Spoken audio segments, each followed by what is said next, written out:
céu. Então, gente, vamos lá, tá? Então, faça a anotação que você considerar importante, ok? E vamos lá. Fases iniciais, período de pré-embrionário da fecundação ao final da terceira semana, tá?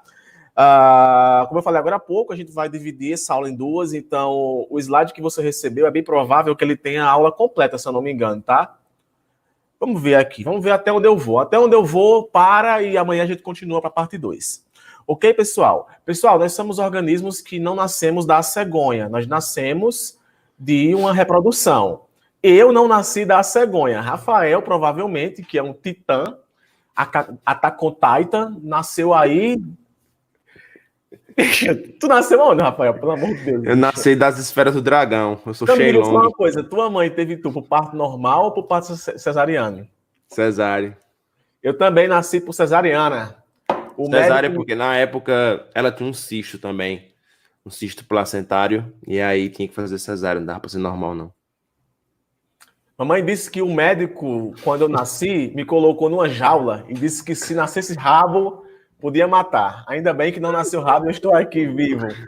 Então, gente, vamos lá, né? Olha só. Quando falamos em desenvolvimento embrionário, inicialmente nós falamos das duas principais células que estão envolvidas nesse processo, que é o espermatozoide e o óvulo. Óvulo, ovócito, oócito são denominações que podem estar variando de acordo com o estágio em que se encontra a maturidade da célula germinativa feminina, ou também pode ser chamado, por exemplo, nós chamamos de óvulo, quando o ovócito ele já se encontra nas trompas, ou tem trompas, mas a gente pode também chamar de outro nome, Rafael. Não é o nomezinho? Trompa ou... Tem um nomezinho, sem ser trompa. Qual é? Eu não tô lembrado, não. Mas tem outro nome, tem outro nome. Alguém me lembra aí qual é o outro nome que substitui trompa? Tem outro nomezinho para trompa. Tá? Então a gente chama isso... Só me vem na cabeça trompas de falópio. Aí ele recebe essas denominações porque vai possuir algumas células amareladas próximo dele. Mas a gente vai entrar com detalhes disso depois. Então nós temos o tubuterina. Tubuterina. Obrigado, Edna. Muito obrigado. Então nós temos o espermatozoide e o ovócito secundário, ou ósseo secundário, ou ovócito 2. Isso não interessa, tá? Então o gameta masculino, ele carrega o material genético do homem. O gameta feminino carrega o material genético da mulher. São duas células que, relativamente falando, uma é bem menor do que a outra. O gameta masculino ele é muito pequeno, o gameta feminino ele é muito grande, tá? O homem, ele começa a produção de gametas ainda já na sua puberdade, perto da sua adolescência, quando o homem ele começa o seu processo de espermatogênese. A mulher não, a mulher ela já inicia o processo de ovulogênese antes mesmo dela nascer. E mensalmente, um desses ovócitos, a gente vai estar falando sobre ciclo menstrual quando for falar sobre o aparelho reprodutor feminino. Então, mensalmente, um desses ovócitos, eles são amadurecidos graças à presença de alguns hormônios.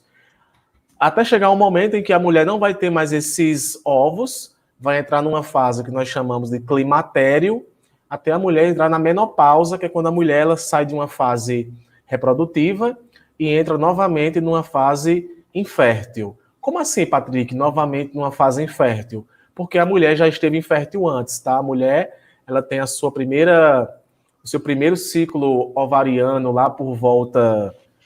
Isso vai variar muito, 12, 13, 14 anos, que tem a sua menarca, que é o primeiro processo de menstruação, tá? O homem, ele também começa a produzir gametas mais ou menos nessa idade e fica produzindo isso pelo resto da vida, tá?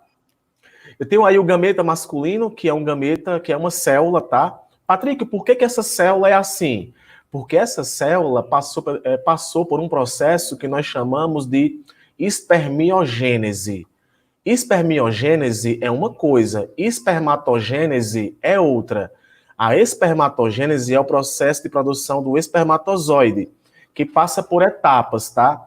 Espermátide, espermatócito primário, espermatócito secundário.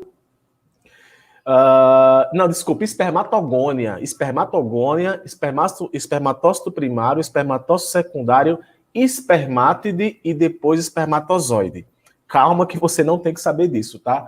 Então, o espermatozoide já é a fase realmente dele maduro. Quando sai de espermátide para espermatozoide é quando acontece esse processo de diferenciação celular, ao qual vai ter essa morfologia. O homem, ele não libera por si só espermatozoides, ele libera o sêmen. E o sêmen, ele tem vários componentes ali inseridos. Componentes desses que eu também não vou mencionar agora, mas são vários componentes. Dentre esses componentes, vai existir o espermatozoide, que é essa célula maravilhosa, que tem algumas partes aqui que eu quero destacar. Então, a parte principal é uma parte que vai possibilitar que o gameta masculino ele acabe fecundando o gameta feminino. Essa parte, nós já mencionamos isso anteriormente, quando estávamos falando acerca de complexo de Golgi, e eu falei que o complexo de Golgi ele pode originar algumas estruturas. Citei o lisossomos e citei o acrossomo. O acrossomo é essa região aqui, que fica localizada na cabeça do espermatozoide e possui uma enzima chamada de acrozima ou acroenzima. Essa estrutura ela é responsável por conseguir perfurar a corona radiada e a zona pelúcida, que são duas camadas que revestem a membrana plasmática do ovócito secundário, porque é grande, tá? É muito grande e eu vou contar daqui a pouco uma curiosidade, tá? A enzima acrozima causa a lise da zona pelúcida, lise é essa quebra, esse rompimento, acontece uma reação, essa reação eu vou estar explicando daqui a pouco, tá? E esse gameta, ele vive em média de 1 a 3 dias na genitália feminina. E aqui eu trago para vocês uma curiosidade bem interessante, tá? Essas curiosidades que eu trago, pessoal, isso tudo eu trago do meu mestrado, porque a gente trabalhava muito nesse lance de aprimoramento nas informações de biologia. Olha só, Rafael. Quando o gameta carrega o cromossomo X, se o gameta masculino está carregando o cromossomo X, o sexo da criança vai ser feminino, porque a mulher sempre vai estar carregando o cromossomo X. Então, X mais X, Y. Gametas que transportam o cromossomo X, eles são mais rápidos. Massa, não é isso, né, cara? Eles são mais rápidos. Gametas que transportam o cromossomo Y, eles são mais lentos. Um outro detalhe importante. Gametas que sobrevivem mais tempo dentro da mulher são gametas que carregam o cromossomo Y. Gametas que morrem mais rápido, geralmente, são gametas que carregam o cromossomo X. Então, a gente pode até fazer aí, hipoteticamente, algumas questões. Exemplo, uma mulher, ela manteve relação sexual quando naquele momento não estava em seu período fértil. Então, sei lá, foi hoje, manteve relação sexual hoje e não estava no seu período fértil, cometeu o erro de fazer o ato sem o preservativo, que pode transmitir IST, e beleza, ficou de boa. Só que grande parte dos gametas, eles, por não ter ovócito lá maduro, né, eles morrem, né, eles vão morrendo. Mas já existe casos, pessoal, de gametas que sobreviveram dentro da mulher até de 9 a 15 dias, tá? Olha só, ficou vivo dentro da mulher durante 9 dias, esperando só a mulher ficar fértil para poder ir lá e fecundar. Então, note que os gametas masculinos também têm dessas, tá? Eles vivem ali dentro da mulher. Rafael pode daqui a pouco falar alguma coisa para a gente acerca de métodos anticoncepcionais que envolvem aí a questão hormonal e também até de morte de gametas, tá? O gameta feminino, ele já é um pouco maior, tá? É um gameta que passou por um processo de ovulogênese. Então, a mulher tem as ovogônias, a mulher ela nasce com todas as suas ovogônias prontas e até o seu período reprodutivo, as ovogônias vão se tornando ovócitos primários. Então, o que é que acontece? Para as meninas aqui que... Não vou citar vocês não, porque não vem ao caso, mas mulheres que não estão agora em período menstrual, por exemplo, não está agora em período fértil, como é que se encontra a sua célula germinativa? Nesse momento, ela se encontra em ovócito primário ainda. Escolhe lá o corpo da mulher, escolhe um desses ovócitos primários, e ele começa a aumentar de tamanho. E esse aumento aí é o que também vai estar caracterizando a mulher sair do ovócito primário para o ovócito secundário. O ovócito secundário é uma célula incompleta ao que compete divisão celular. Não terminou ainda a divisão celular. A divisão celular só vai terminar quando acontecer o processo de fecundação. Isso é bem interessante. Duas coisas que eu vou falar que são bem interessantes, uma eu já mencionei, a outra eu vou dizer daqui a pouco, tá? Então, o ovócito secundário, em metáfase, é protegido pela zona pelúcida e a corona radiata. Então, percebam aí que tem duas camadas que protegem o gameta feminino. Essa coroa, nós também podemos chamar isso de coroa, essa primeira camada, como vocês podem perceber o nome. Essas estruturas aqui podem ser fragmentos celulares ou podem ser células específicas de proteção. E temos aqui a zona pelúcida. E aqui dentro nós temos o gameta feminino. Esse glóbulo polar aqui é para ajudar na nutrição do que está aqui dentro, tá? Uma vez que essa célula perdeu o contato com o tecido em si. Ela foi liberada e tem que ter nutrientes para poder ela continuar crescendo e terminar o processo de divisão celular. Então, veja só, para poder acontecer a fecundação, tem que passar pela corona radiata e a zona pelúcida. E um detalhe importante é que o gameta feminino ele vive em média de 1 a 2 dias, tá? Geralmente, os ciclos menstruais das mulheres são ciclos de 28 dias. Mas isso não é um padrão, isso pode variar de mulher para mulher, ok? Meu amigo Rafa, pergunta. Pode perguntar. O que é um cisto? Um cisto, na verdade, é um aglomerado de células, podem ser células mortas, tá? Podem ser células mortas, ou mesmo um conteúdo celular baseado em resto de células. Eles acabam se aglomerando, né? Eles acabam se aglomerando e essa aglomeração acaba gerando a presença desses cistos.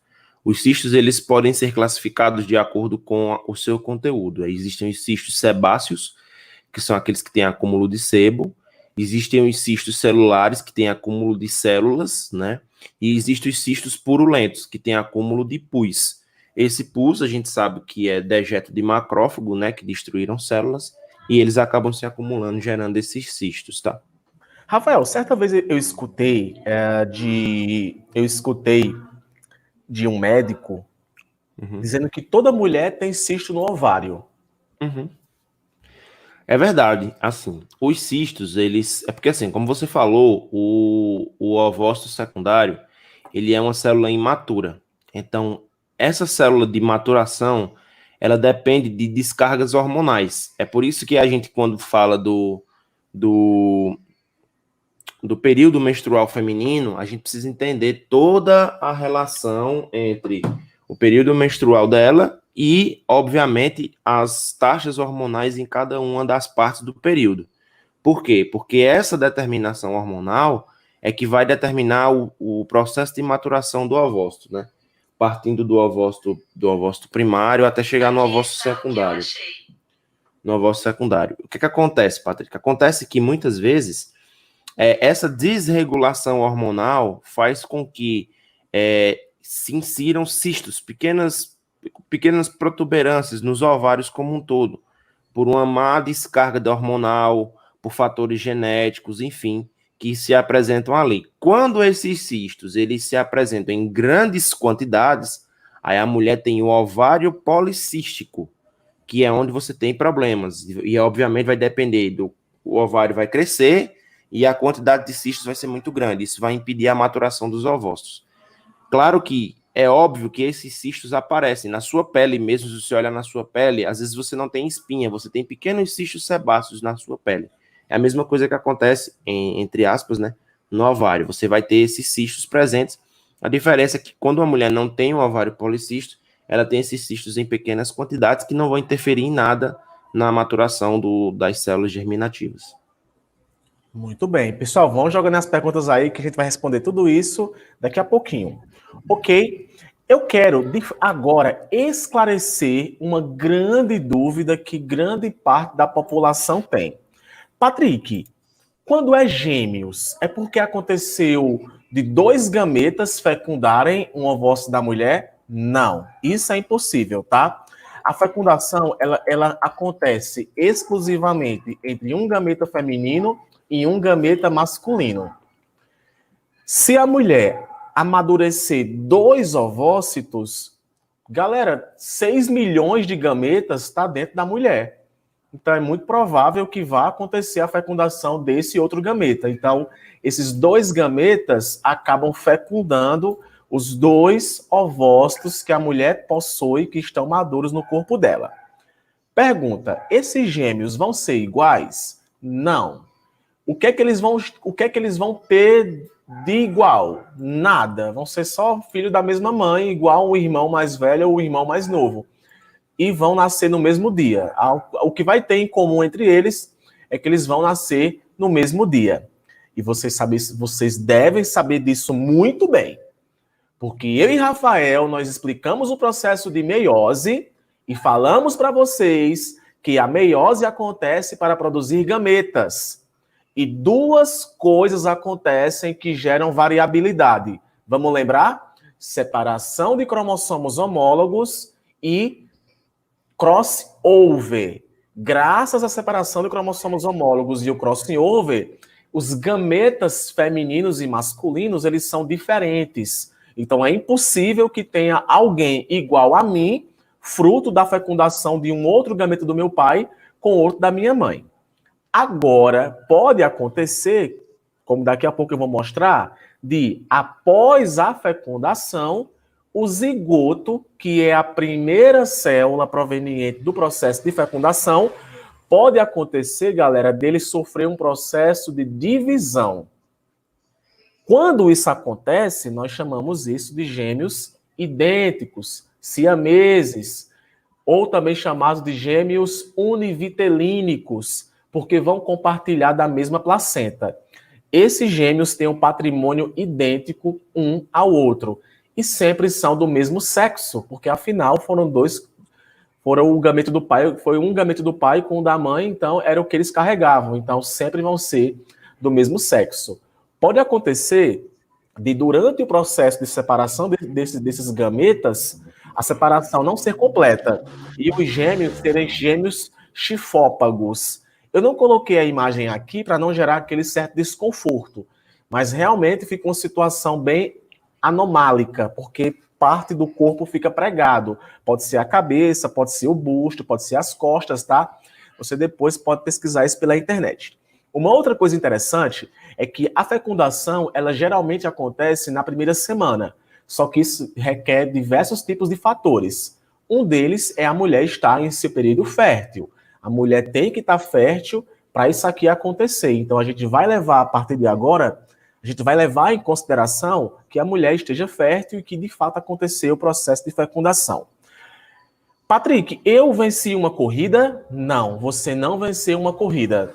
É explicado para a gente que o primeiro gameta que atinge o ovócito secundário é o que fecunda. E isso é uma completa falácia, tá? Por quê? Milhões de gametas femininos atingem o ovócito da mulher. E existe uma reação de compatibilidade entre o gameta e a corona radiada. Ou seja, eu sempre trago para cá minhas crenças, né? Você não está aqui por acaso. Você tinha que fecundar, o gameta do seu pai tinha que fecundar aquele ovócito da sua mãe. Teria que ser você, tá? E por que vem um monte de gameta? Bom, evolutivamente falando, os machos das outras espécies do reino animal também produzem isso, produzem também muitos gametas. A própria planta, por exemplo, produz muitos esporos. E a razão disso é para garantir a sobrevivência da espécie, tá? Então, você nasceu aí fruto dessa fecundação. Então, como é que ela acontece? Ocorre a liberação da enzima acroenzima, aquela enzima presente na cabeça do acrossomo. Isso altera, pessoal, a polarização. Então, bora entender o porquê é que só entra um gameta. Quando acontece a polarização e a despolarização, como uma reação basicamente elétrica que acontece, que nós chamamos isso de reação cortical, a zona pelúcida e a corona radiata, elas se separam um pouco. Acontece um desprendimento da zona pelúcida e da corona radiata. E também acontece um desprendimento da zona pelúcida e da membrana plasmática. E isso acaba impossibilitando que um outro gameta acabe entrando dentro da célula feminina. Ok? Então, eu coloquei aí, ó, ocorre a despolarização da membrana do ovócito secundário, e isso faz com que ocorra um afastamento das camadas que revestem essa célula, tanto da corona radiada como da zona pelúcida. E isso acaba impossibilitando que ocorra a entrada de um outro gameta, tá? Como você pode perceber nessa imagem, toda a estrutura do aparelho do homem aqui, do gameta do homem, é perdido, ó. A cauda, essa região que é rica em mitocôndrias, é tudo perdido. O que vai entrar aqui vai ser o material genético, tá? E um centríolo, tá? Então, entrou. Quando ele entra, quando o material genético do homem entra dentro do ovócito da mulher, ele não faz nada, ele fica parado. Ele fica parado porque, neste momento, o ovócito secundário ele vai terminar o seu processo de maturação, que no caso é terminar o seu processo de divisão, tá? Então, olha só, o núcleo do espermatozoide permanece inativo até o final da divisão do ovócito. Como já é meiose 2, o que vai acontecer só são transformações citoplasmáticas. As mitocôndrias e outras organelas membranosas são todas de origem materna, tá? E acontece a união dos pronúcleos. Essa união dos dois núcleos, do feminino e do masculino, nós chamamos isso de cariogamia. Cariogamia é a união disso. Então, você percebe aqui nessa imagem, justamente ilustrando esse processo de formação dessa estrutura. Olha só aqui onde eu estou apontando, ó. Acontece aqui o processo de cariogamia. Eu tenho aqui o núcleo feminino, masculino, eu tenho o núcleo feminino e eles acabam se unindo e vai terminar o processo de divisão celular. E a mulher ficou literalmente grávida. Só que o corpo da mulher ainda não entendeu que isso está acontecendo, tá? O corpo da mulher, ele não entende que isso aconteceu ainda, tá? Durante alguns dias. Inicialmente, após o processo de fecundação, inicia-se uma fase que nós chamamos de clivagem. Clivagem significa segmentação, que significa divisão. Como você pode perceber aqui nessa sequência, nós temos zigoto, mórula e blastocisto. Note que a célula é do mesmo tamanho, porque não aumenta o volume, continua o mesmo. O que vai acontecer são pequenas segmentações com ele mesmo. Então, eu tenho o zigoto, depois de 2 divisões, formou 8 células. Essa estrutura aqui nós chamamos de blastômero, tá? Então, cada blastômero começa a se dividir. Quando está lá por média dos 36 blastômeros, nós chamamos de mórula. Quando está por média de 64 blastômeros, nós chamamos de blastocisto. Galera, essa transformação aqui, Rafa, acontece tudo a nível de primeira semana. Não, de alguns dias. Do primeiro até o terceiro dia após o processo de fecundação. Então, ocorre em média 30 horas após a fecundação. O nosso tipo de ovo é um ovo oligolécito e nossa segmentação ela é total. O que é que isso significa? Os ovos, Rafael, dos animais carregam energia. O nome dessa energia é vitelo. Então, tem ovos que são megalécitos, como, por exemplo, o das aves, que carregam muita energia, uma vez que o desenvolvimento é externo. Temos outros tipos de ovos, mas o nosso tipo de ovo ele é oligolécito, só que em se tratando de espécie humana, a gente pode chamar ainda de alécito, porque nós carregamos pouquíssimo vitelo dentro dessas estruturas. Isso acontece porque rapidamente o corpo feminino é que vai começar a nutrir essa estrutura, caracterizando assim um desenvolvimento interno, tá? Então, 45 horas é atingido o estágio de blastoma, pessoal, ela é 4 blastômeros. Eu fiquei de corrigir isso e não corrigi, tá? E em média de 3 em 3 ou mais dias atinge o estágio de 12 a 16 blastômeros. Então, nós chamamos de mórula e depois nós chamamos de blastocisto, que são vários tipos são vários blastômeros reunidos formando essa célula. Patrick, já aconteceu a implantação? Isso aí já está dentro do útero da mulher? Não. Isso aqui ainda é a nível de tubo uterina. Essas transformações, elas acontecem a nível de tubo uterina, tá? Tem uma coisa aqui que eu vou querer que o Rafael destaque para a gente, que eu acho bem interessante. Mas antes, eu quero que vocês entendam aqui uma coisa. Olha só. Durante esse processo de transformações que vão acontecendo com esses blastômeros, olha o que é que vai acontecer. Calma, que eu vou dizer aqui alguns palavrões, mas esses palavrões, eles fazem todo sentido, tá? Essa estrutura aqui, ó, é um blastocisto, tá? É isso daqui, ó. Essa estrutura é isso daqui. O que é que acontece? Conforme vai acontecendo as divisões celulares,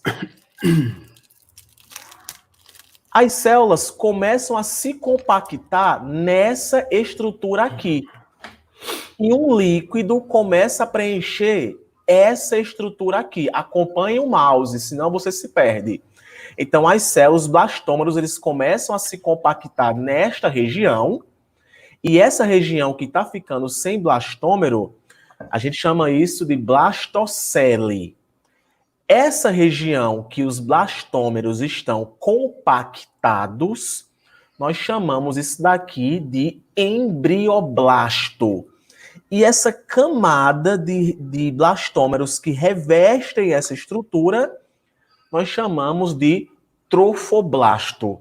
Então, eu tenho o embrioblasto, o trofoblasto e a blastocele. Patriqueiro, indo direto ao ponto para terminar aqui logo o que tu vai falar. O que é que vai acontecer? Gente, o que vai acontecer aqui são duas coisas importantes. A implantação e o desenvolvimento dos folhetos germinativos embrionários. Ou seja, células que irão gerar órgãos e tecidos. Esse nome trofoblasto e esse nome embrioblasto,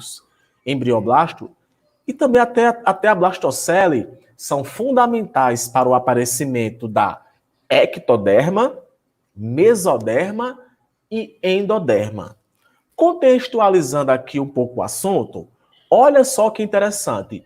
O trofoblasto secreta HCG. E eu gostaria muito que Rafael explicasse para a gente o que é que esse HCG ele indica e o que é que a mulher faz quando acha que está grávida. Vamos lá, o HCG é o hormônio da gonadotrofina humana, né? Então ele é liberado quando ocorre a formação do trofoblasto. Uma característica importante desse hormônio é que ele é utilizado também em tratamento de fertilizações para induzir maturação de células, enfim. Tem mulheres que têm dificuldade de implantação do zigoto na parede uterina, então você utiliza o tratamento com HCG. Aqui no Brasil, Patrick, algumas pessoas utilizaram esse hormônio para emagrecer, né? Porque você utilizando esse hormônio, você diminui, não é o hormônio em si, mas a restrição calórica que você acaba gerando por conta da presença do hormônio, né? Então você acaba perdendo peso. Em relação ao HCG, ele é secretado e aí a mulher ela vai fazer o que a gente chama de beta-HCG, quali ou quantitativo. Vai depender da solicitação médica. Então, por exemplo, ou da pessoa mesmo, né? O qualitativo vai identificar a presença ou a ausência dos níveis de beta-HCG na corrente sanguínea, né? A nível capilar, nível do dedo. Já o beta-HCG quantitativo, ele vai realmente dizer se tem e quais as quantidades, né? Então, quando uma mulher apresenta um índice alto de HCG quantitativo, significa dizer que ela está grávida. E aí a gente consegue determinar pela presença desse HCG em que semana ela se encontra, dependendo da concentração que ele é disponibilizado na corrente sanguínea.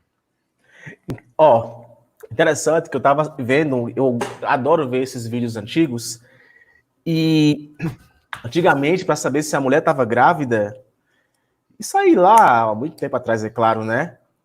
O médico, não sei nem se a denominação era essa, mas o médico, ele tocava nos seios da mulher, Rafael, para Sim, sentir as glândulas mamárias, que naquela época também sim. nem sabia ao certo o nome daquilo. E a partir daquilo era que a mulher estaria grávida.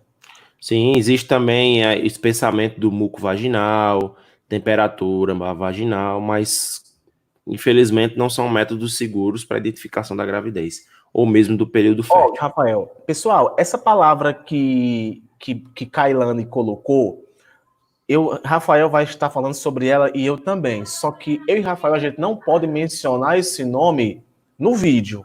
Se eu mencionar esse nome no vídeo, Ave Maria, o canal é deletado, tá? Porque esse é um nome que tem restrição no YouTube, ó, rigorosa, tá? Nos comentários até que podem rolar, mas esse nome é pior do que um palavrão. Então, daqui a pouco, quando o Rafael for responder essa pergunta, Rafael vai se reportar apenas com a sigla, tá? Então, olha só, por volta de 4 dias após a mórula atingir o útero, e no interior da massa compacta começam a aparecer pequenos espaços. Esses espaços nós chamamos de blastocele. Então, cada uma dessas estruturas aí vão originar estruturas. Olhem para esse negócio aí: embrioblasto, trofoblasto e blastocele. Gente, um dia você foi isso, tá? Você tá vendo aí você. Aí a sua primeira foto do perfil do Instagram, tá? Você era esse daí, tá? O trofoblasto irá contribuir para a formação da placenta. Você vai ver daqui a pouco que, conforme vai acontecendo o processo de implantação, o trofoblasto vai criar algumas camadas, e essas camadas elas vão ser importantes para o surgimento, inclusive, de alguns anexos embrionários, ok? O embrioblasto irá contribuir para a formação em si do embrião. É claro, né, porque lá também tem a compactação das células se encontram nessa região, então é de lá que vai surgir todos os órgãos e todas as estruturas, ok? Olha só aqui para essa imagem. Na segunda semana de desenvolvimento embrionário é que acontece a implantação. Ou você chama de implantação, ou você chama de nidação, tá? Tem livro que traz implantação, tem livro que traz implantação. O trofoblasto, ele possui uma região mais apical e uma região mais basal. A região mais basal fica em contato com a blastocele. A região mais apical fica em contato com a parede do útero da mulher. E isso é importante porque vão ter dois tipos de trofoblasto. O sincício trofoblasto, eu sei que é um palavrão, tá? O sincício trofoblasto, que vai ter contato com a parede do útero, e o citotrofoblasto, que vai ter contato com a blastocele. E isso vai ser importante para o surgimento dos folhetos germinativos, e eu vou mencionar daqui a pouco qual seja. Então, perceba que está acontecendo aqui o processo de implantação desta célula, que acontece quando? Entre o quinto ao sexto dia, o blastocisto estabelece contato com o epitélio endometrial. Aí eu quero que Rafael explique agora para a gente o que é esse endométrio, o que é endometriose, que isso tudo são nomes que muitas mulheres têm dúvida. Pronto, vamos lá. Então, a primeira coisa que você precisa entender é que o útero feminino, ele é constituído de uma camada de células, tá? E essa camada de células, ela é dividida em três partes. A camada mais interna, que a gente chama de endométrio, né, que está para a luz do útero. A camada intermediária, que a gente chama de camada serosa, né, e o perímetro, que é a camada mais externa. Quando ocorre a endometriose, né, o processo de endometriose, nada mais é do que um afinamento dessa camada de endométrio que você tem, que faz com que toda vez que ela se solte, ela libere grandes quantidades de sangue, né? Então, você tem pequenos processos hemorrágicos na endometriose. Então, basicamente, o que acontece todos os meses, quando a mulher entra em processo de menstruação, é que esse endométrio que está na parede do útero, como não houve fecundação, ele se descola, né? E aí libera junto com o ovócito não fecundado, libera esse gameta externamente através de sangramento. Então, por isso que muita gente acha que, sangrei, estou menstruando. E aí, Patrick, vem um detalhe importante. A menstruação realmente é a não fecundação do gameta feminino. Então, você pode ter liberado o seu gameta e só depois ter a descamação do endométrio. Lembrando que se essa descamação for muito intensa, obviamente você vai ter hemorragias uterinas, tá? Que aí a gente chama disso de endometriose. Que todos os meses essa camada do útero ela vai sendo reformada, tá? O que é que causa a cólica? Muita gente pergunta isso, né? O que é que causa a cólica? O útero, Patrick, para ele poder se despregar, ele vai contraindo, tá? Ele vai contraindo. Então, essas contrações são a justificativa de cólica, por isso que a gente chama de cólica uterina, tá? Nós, obviamente, não temos útero, mas nós temos cólicas intestinais. A cólica uterina é justamente esse processo de contração do útero e ele se dá principalmente próximo a períodos férteis, né? Onde esse endométrio se espessa, fica grande, né? Fica mais espesso e à medida que ele percebe que o ovócito não foi fecundado, ele vai se descolando e com isso ele vai trazendo o rompimento de vasos sanguíneos e por isso o sangramento. Claro, tem mulheres que sangram mais, tem mulheres que sangram menos. Mas esse sangramento é um sinal de que o processo de fecundação do gameta feminino possivelmente não aconteceu. Por quê? Porque mesmo que você esteja grávida, pode ser que você tenha alguma descamação, mesmo que seja leve, do seu útero, tá? Então, mulheres grávidas, por exemplo, muitas vezes nas primeiras semanas, elas, entre aspas, menstruam, né? Tem pequenos descamações, até pela invaginação do cisto trofoblasto também. Rafa, se a implantação não acontecesse nas paredes do útero e acontecesse nas tubas uterinas, qual seria o nome dessa gestação? Gravidez ectópica. Ela é comum? Quais são as mulheres? Não. A Existe uma criança, predisposição. a criança, no caso, não vai desenvolver. Tem que remover. Por causa do rompimento das trompas. Como o tipo de músculo das trompas, Patrick, não é um músculo, apesar de ser inervado, apesar de ter vascularização, ele não é vascular o suficiente para nutrir durante muito tempo, né? Nem elástico o suficiente para nutrir durante muito tempo um bebê, né? Um ser vivo. Então, na maioria das vezes, eu acredito que 99% dos casos, se não houver migração, mesmo que em estágios mais avançados do desenvolvimento embrionário, essa criança ela acaba sendo inviável e aí o próprio corpo se encarrega, né, de fazer o que a gente chama de espontâneo. Muito bem. Então, logo no início da implantação, ocorre a reação decidual. Essa reação aí, pessoal, é a produção de um tecido conjuntivo sobre o sincício trofoblasto.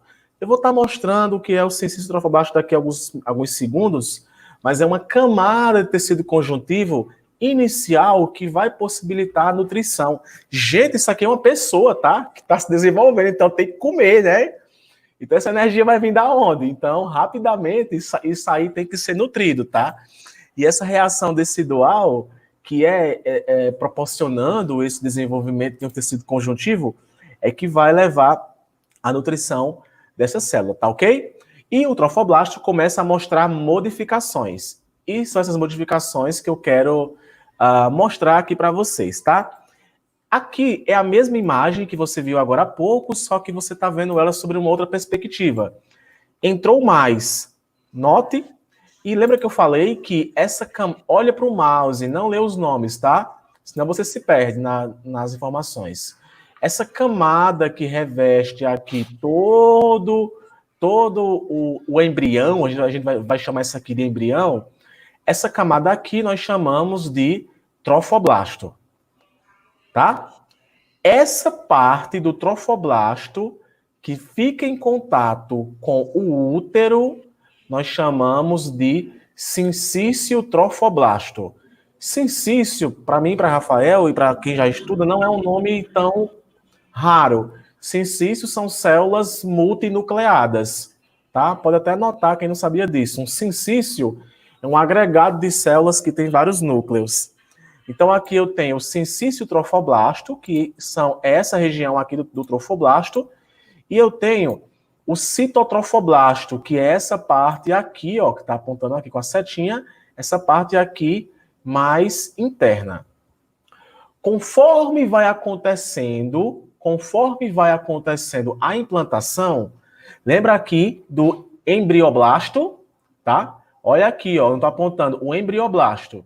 Do mesmo jeito que aconteceu com o trofoblasto, acontece com o embrioblasto. A parte do embrioblasto que fica em contato com o útero em si, mais contato com o útero, a gente chama isso de epiblasto. E a parte que fica mais distante, nós chamamos isso de hipoblasto. Patrick, por que tantos nomes? Porque essas células são células indiferenciadas que irão se tornar outras coisas lá na frente.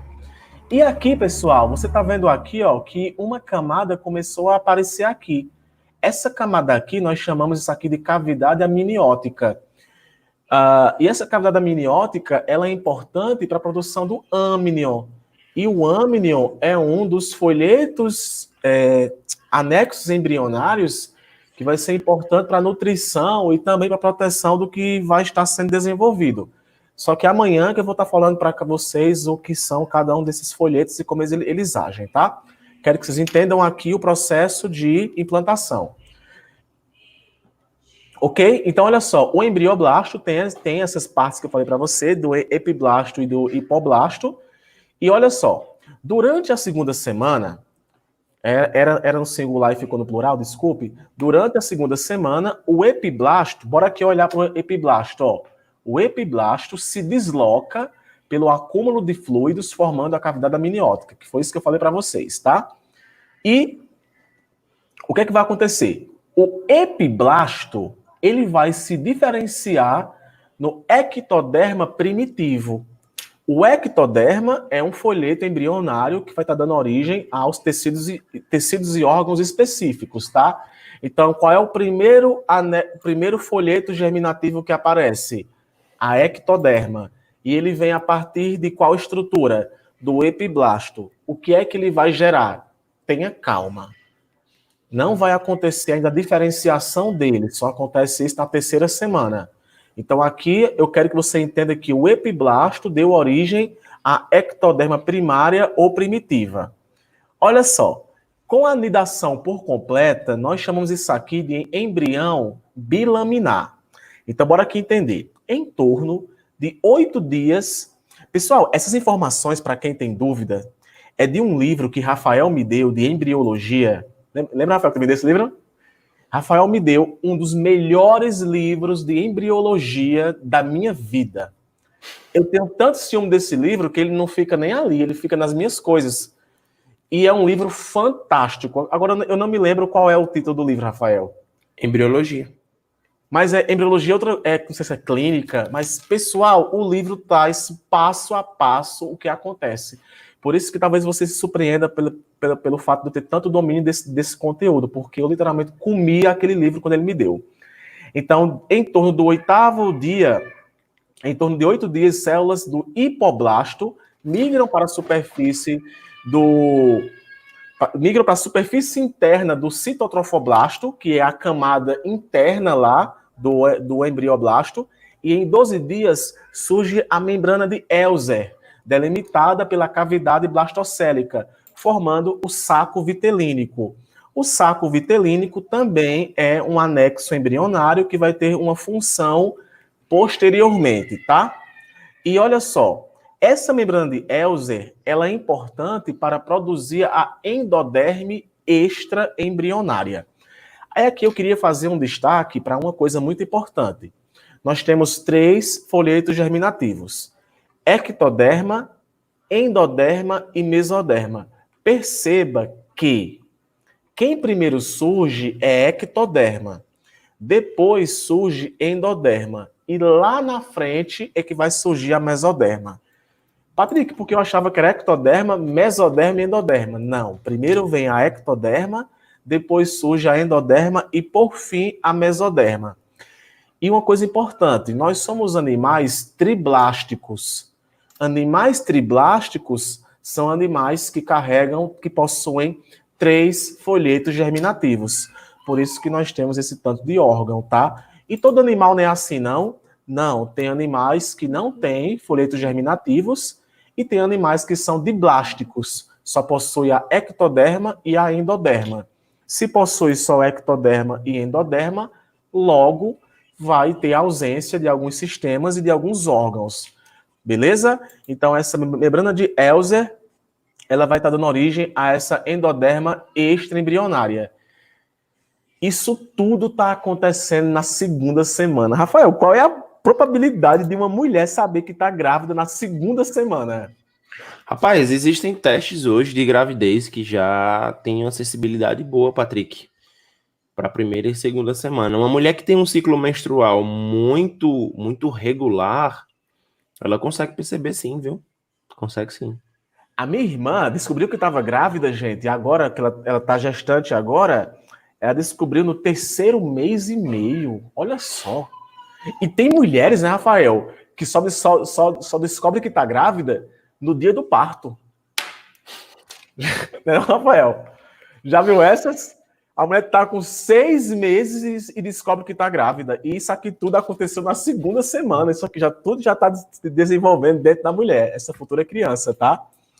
E bom, o material é secretado entre a membrana de Elzer e o citotrofoblasto. Esse material é isso daqui, ó. Esse retículo extraembrionário. Isso daqui também vai ser importante para o surgimento do 3º folheto germinativo, tá? A mesoderme extraembrionária. Então, tudo isso daqui, pessoal, está acontecendo ao mesmo tempo, tá?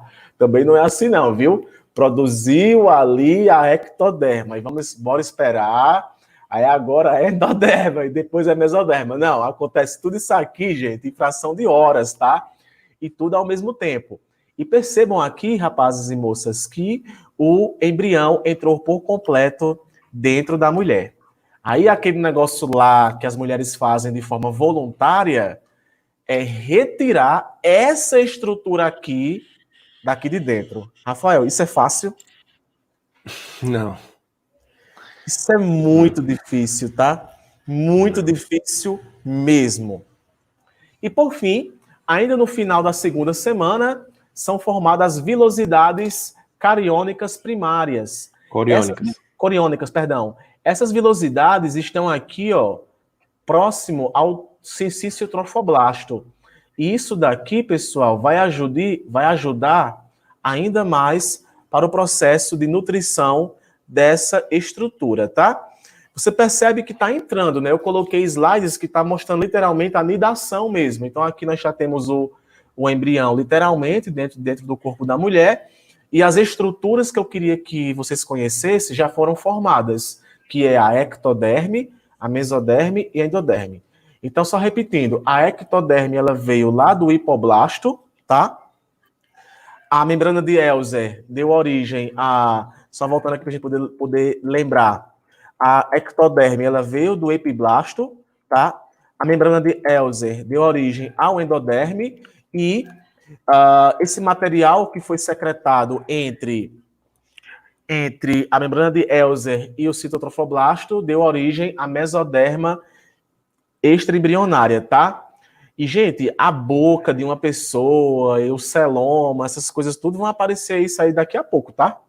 Ainda no final da segunda semana são formadas as velocidades coriônicas e no 9º dia de desenvolvimento surgem várias lacunas a partir do citotrofoblasto, ou seja, vai começar, pessoal, a produzir a placenta, tá? E a nutrição, tanto a nutrição como fatores hormonais começam a aparecer, ó. Se você olhar aqui, ó, para essa imagenzinha aqui em amarelo, isso aqui já é uma glândula, tá? Que já vai entrar em contato com essa estrutura para poder ações hormonais também começarem a existir por meio dos hormônios que essa glândula vai estar produzindo. Então, secreções endometriais. No 10º dia o embrião está completamente implantado, tá? Bom, para hoje é isso, porque amanhã é que eu vou terminar o assunto dizendo o que é que vai se formar a partir desse processo aqui dos folhetos germinativos, tá? Então eu vou parar por aqui, tá? E a gente vai responder agora as perguntas de vocês, porque por hoje de informação já deu, porque foram muitas informações boas, tá? Então, 10º dia, embrião está completamente implantado. Meu amigo Rafael Barbosa, futuro pai do menino que vai ser o Albert Einstein do Brasil.